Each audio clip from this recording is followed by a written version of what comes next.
Station की दीवार वाली घड़ी 12:30 पर अड़ी हुई थी, जैसे समय वहीं थम गया हो। वो एक पुराना पीतल का क्लॉक था जिस पर धूल की परत जमी हुई थी, मानो बरसों से किसी ने उसे साफ न किया हो। उसकी सुइयां बेजान सी लग रही थीं, जैसे आगे बढ़ने से इनकार कर रही हैं। लेकिन मेरा फोन 2 बजे दिखा रहा था। 2 बज चुके थे और मैं अभी भी रामपुर घाट पर फंसा हुआ था। मेरे फोन की स्क्रीन की रोशनी में मुझे अपनी बेबसी और भी ज्यादा महसूस हो रही थी। रामपुर घाट, बिहार का एक भूला हुआ रेलवे स्टेशन, खाली पड़ा था। एक वीरान जगह जहां सिर्फ भूतकाल की यादें बसती थीं। ऐसा लग रहा था जैसे ये स्टेशन किसी और ही दुनिया का हिस्सा हो, जहां समय की कोई अहमियत नहीं थी। बस मैं, मेरा बैग और एक जलता बुझता पीला बल्ब। वो पीला बल्ब अपनी आखिरी सांसें गिन रहा था और उसकी टिमटिमाती रोशनी में स्टेशन और भी डरावना लग रहा था। मेरा बैग ही मेरा एकमात्र साथी था, जिसमें मेरी किताबें और कुछ कपड़े थे। मेरी बस खराब हो गई थी बीच रास्ते में एक सुनसान हाईवे पर, और एग्जाम्स के लिए पटना वापस जाने का यही मेरा अकेला रास्ता था। मुझे हर हाल में सुबह तक पटना पहुंचना था, वरना मेरा पूरा साल बर्बाद हो जाता। चारों तरफ सन्नाटा था, एक ऐसा सन्नाटा जो रूह को कंपा देता है। बस चूहे की सरसराहट या दूर से किसी कुत्ते के भौंकने की आवाज आ रही थी। वो आवाजें सन्नाटे को और भी भयानक बना रही थीं। जगह पुरानी लग रही थी, जैसे यहाँ कभी जिंदगी थी ही नहीं। बेंचों का पेंट निकल रहा था, जैसे वो अपनी कहानी खुद बयां कर रहे हों। पटरियों पर जंग लगी थी, मानो बरसों से कोई ट्रेन यहाँ से गुजरी ही ना हो। हवा में बदबू थी, एक अजीब सी सड़ी हुई गंध जो मेरे दिमाग में घर कर रही थी। मैंने बेचैनी दूर करने की कोशिश की, लेकिन हर आवाज से मैं चौंक जाता था। हर सरसराहट, हर आहट मुझे डरा रही थी। टिकट की खिड़की बंद थी, जैसे यहाँ कभी कोई टिकट बेचता ही ना हो।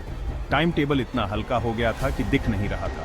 उस पर लिखी जानकारी पूरी तरह से मिट चुकी थी, जैसे समय ने उसे निगल लिया हो। मैं अकेला था, या मुझे ऐसा लगा था। शायद कोई और भी था जो मेरी तरह ही फंसा हुआ था। अकेलापन हावी हो रहा था, मेरी हिम्मत जवाब दे रही थी, और मैं सुबह होने की बेताबी से इंतजार कर रहा था। मुझे लग रहा था कि सुबह होते ही ये डर खत्म हो जाएगा। जब मैं चहलकदमी करने लगा तो मेरे कदमों की आवाज गूंजने लगी, जैसे कोई और भी मेरे साथ चल रहा हो। मैं खुद को गर्म रखने की कोशिश कर रहा था, लेकिन नाकाम हो रहा था। लेकिन कुछ भी नॉर्मल नहीं लग रहा था। सब कुछ अजीब और डरावना था। मेरे फोन में सिग्नल नहीं था। मैं दुनिया से पूरी तरह से कट चुका था। मैं कटा हुआ था, अकेला और डरा हुआ। एक ट्रेन का इंतजार कर रहा था जो घंटों लेट थी, और मुझे पता नहीं था कि वो आएगी भी या नहीं। लेकिन लेट होना मेरी सबसे कम चिंता थी। मेरी असली चिंता तो कुछ और ही थी। एक गहरा डर बैठ रहा था जो मेरे अंदर तक समा रहा था। अनजाने का डर कि क्या होने वाला है, सन्नाटे का डर कि ये कब टूटेगा, स्टेशन का डर, रामपुर घाट का डर। जैसे ही सन्नाटा असहनीय हो गया, मानो हर एक गुजरता लम्हा किसी भारी बोझ की तरह मुझ पर गिर रहा था। रात और भी गहरी होती जा रही थी, और स्टेशन की खामोशी में दबी हुई आवाजें मेरे कानों में गूंजने लगी। मुझे आग की एक हल्की सी लौ दिखी, एक उम्मीद की किरण जो इस भयावह अंधेरे में कहीं दूर टिमटिमा रही थी। प्लेटफॉर्म के दूसरे छोर पर एक छोटी सी चाय की दुकान, एक मामूली सी जगह, लेकिन उस वक्त वो किसी स्वर्ग से कम नहीं थी। एक बूढ़ा आदमी, बहुत ही बूढ़ा और झुका हुआ, मानो सदियों का बोझ अपने कंधों पर उठाए हुए हो, अंदर बैठा चाय बना रहा था। धीमी आंच पर केतली छड़ी हुई थी और चाय की पत्ती की खुशबू हवा में तैर रही थी। मुझे सुकून मिला। मैं अकेला नहीं था। इस वीरान जगह में कोई तो था जो जाग रहा था, जो इस रात का साथी था। मैंने एक चाय ऑर्डर की। मेरी आवाज सुनकर उसने धीरे से मेरी ओर देखा। उसने सिर हिलाया, जैसे मेरी थकान और परेशानी को समझ रहा हो। कांपते हाथों से चाय डाली और मुझे दे दी। उसके हाथ इतने बूढ़े थे कि उनकी झुर्रियों में मानो पूरी जिंदगी समाई हुई थी। गर्माहट अच्छी लगी। उस कप की गर्मी ने मेरे ठंडे हाथों को राहत दी। मैंने थोड़ी बात करने की कोशिश की, उस खामोशी को तोड़ने के लिए और शायद अपने डर को कम करने के लिए। ट्रेन बहुत लेट है, मैंने कहा। मेरी आवाज में निराशा साफ झलक रही थी। उसने अंधेरे में देखा, जैसे वो उस अंधेरे में कुछ ढूंढ रहा हो, या शायद किसी जवाब की तलाश में हो। फिर सूखी फुसफुसाहट में बोला, कौन सी ट्रेन बेटा? उसकी आवाज इतनी धीमी थी कि मुझे मुश्किल से सुनाई दी। पटना के लिए 2:30 बजे वाली, मैंने जवाब दिया। मैंने सोचा कि शायद वो ठीक से सुन नहीं पाया। वह हंसा, लेकिन प्यार से नहीं। वो हंसी डरावनी थी, जैसे किसी भूतिया कहानी से निकली हो। वह ट्रेन 15 साल पहले आई थी। उसकी बात सुनकर मैं हैरान रह गया। मैं हंसा, ये सोचकर कि यह मजाक था, लेकिन मेरे अंदर एक डर समा गया था। लेकिन उसकी पीली आंखें गंभीर थीं। उन आंखों में एक अजीब सी कहानी छिपी हुई थी। शेड्यूल बदलते हैं, समय बदलता है, दुनिया बदलती है, कुछ चीजें अटक जाती हैं। उसकी आवाज में एक दर्द था, एक ऐसी कहानी का दर्द जो कभी खत्म नहीं होगी।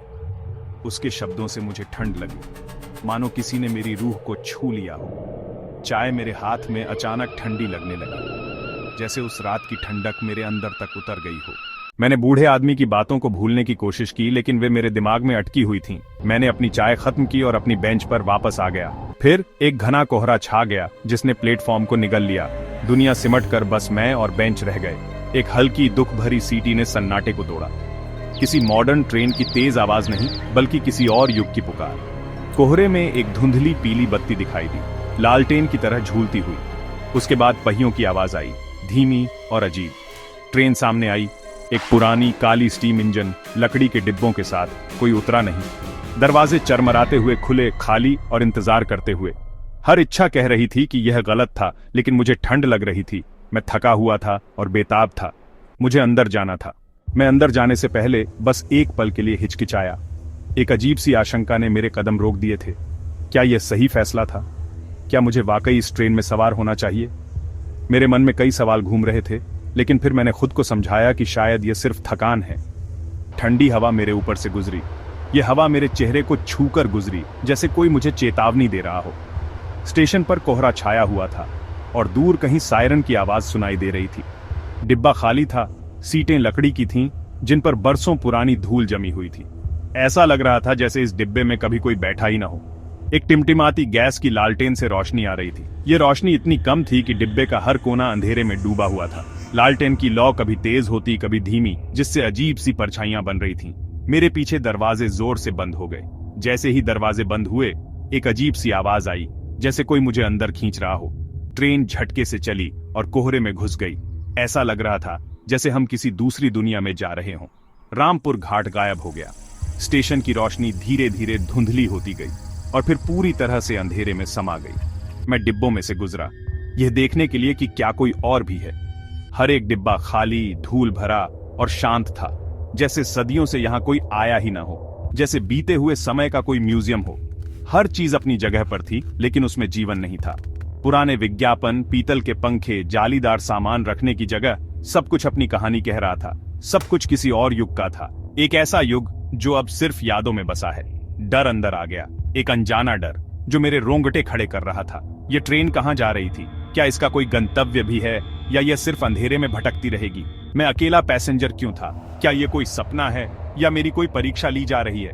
मैंने खिड़की खोलने की कोशिश की, लेकिन वह जंग से बंद थी, जैसे किसी ने उसे जानबूझकर बंद कर दिया हो। मैं फंस गया था, इस डरावनी ट्रेन में कैद हो गया था।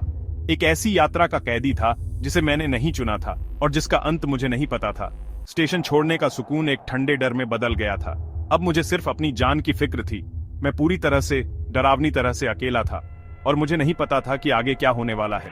मैं एक बेंच पर बैठ गया, यह सोचकर कि मैं किसी बुरे सपने से जाग जाऊं। लेकिन ट्रेन अंतहीन कोहरे में चलती रही। फिर मैंने उसे देखा, चाय बेचने वाला दूर खड़ा, एक लालटेन पकड़े हुए। वह मेरी तरफ बढ़ा, उसकी दूधियां आंखें दया से भरी थीं। मैं हमेशा यहां हूं बेटा, उसने फुसफुसाते हुए कहा। तुमने मेरी बात नहीं सुनी। मैंने तुम्हें बताया था, यह ट्रेन 15 साल पहले आई थी। वह पास आया, उसकी आवाज एक डरावनी फुसफुसाहट में बदल गई। और ये ट्रेन, ये कभी वापस नहीं आती। उसके शब्द हवा में लटके रहे। हर एक शब्द मेरी उम्मीद के ताबूत में एक कील की तरह था। वे शब्द गूंजते रहे, मेरी आखिरी उम्मीद को बुझाते रहे। ट्रेन गरजी, बाहर का कोहरा काला हो गया। मैं चीखा, लेकिन कोई आवाज नहीं निकली। मैं गुमनामी की एक तरफा यात्रा पर एक खामोश पैसेंजर था। अगली सुबह रामपुर घाट हमेशा की तरह शांत था। स्टेशन मास्टर को बेंच पर बस एक बैग मिला, मेरा बैग। किसी ने मुझे नहीं देखा था। बूढ़े चाय वाले ने सिर हिलाया और कहा कि उसने रात भर किसी को नहीं देखा था। मेरा गायब होना एक चेतावनी भरी कहानी बन गई।